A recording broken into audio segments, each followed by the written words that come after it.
Di dalam hati setiap orang, ada sebuah mata air yang jernih. Namun, entah mengapa kita tidak bisa menemukan sumber mata air ini. Karena itu, batin kita pun menjadi sangat kering. Kita harus mencari sumber mata air kita dalam hati kita. Setelah menemukannya, maka kita harus bekerja keras untuk menggalinya. Meski sumber mata air sudah hampir memancar keluar, namun jika kita berhenti menggalinya, maka airnya tetap tidak dapat mengalir keluar. Karena itu, kita harus bekerja lebih keras. Karena mungkin saja yang menyumbat sumber mata air itu hanyalah semuka batu. Jika kita bisa memindahkan batu itu, maka air jernih yang memancar keluar itu bisa digunakan untuk membersihkan kekotoran batin kita. Saya pernah menceritakan kisah ini pada kalian.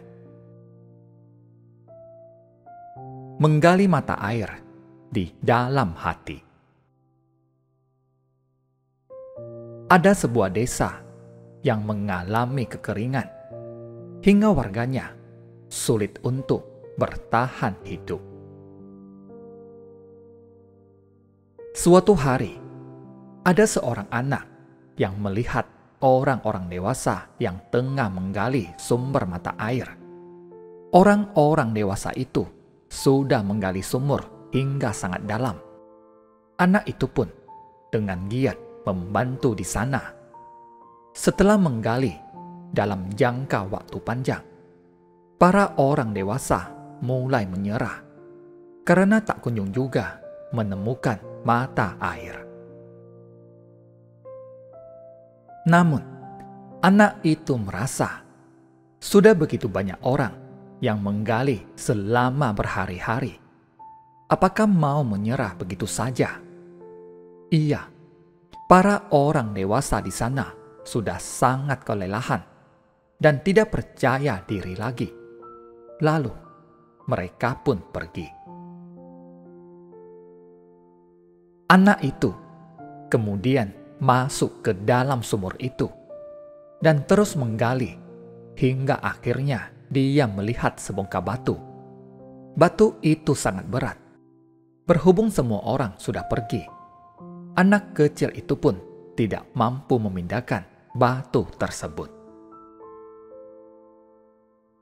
Karena sudah kelelahan, ia akhirnya berbaring untuk beristirahat. Saat hampir tertidur, dia bagaikan mendengar suara. Setelah didengar dengan seksama, ia merasa itu seperti suara aliran air. Dari mana suara itu berasal? Anak kecil itu segera menggunakan tangannya untuk terus menggali. Selama 6 hari 6 malam, anak itu terus berada di dalam sumur untuk memindahkan batu itu. Setelah tanah di sekitar batu mulai longgar, ia berusaha sekuat tenaga untuk mendorong batu itu. Setelah batu itu bergeser, air mulai mengalir keluar. Anak kecil yang sudah kehabisan tenaga itu akhirnya jatuh pingsan. Air terus mengalir keluar perlahan-lahan hingga menggenangi sekeliling tubuh anak itu. Karena tak kunjung pulang ke rumah, orang tua anak itu dan warga desa lainnya segera mencari anak itu. Namun, mereka tidak tahu jika anak itu ternyata ada di dalam sumur. Anak itu tiba-tiba siuman dan segera berteriak dengan sekuat tenaga, "Ada air!" Warga yang mendengarnya segera mencari asal suara tersebut. Saat melihat ke dalam sumur, mereka melihat di dalamnya ada air dan ada seorang anak kecil yang terperangkap di dalam sumur. Tetapi karena kelelahan, anak itu kembali jatuh pingsan. Mereka segera menyelamatkan anak itu dari dalam sumur. Mereka menyadari bahwa anak itu menghabiskan waktu selama 6 hari di dalam sumur untuk memindahkan batu itu, sehingga mata air bisa memancar keluar. Dia telah menyelamatkan seluruh warga desa itu. Ini hanyalah sebuah cerita.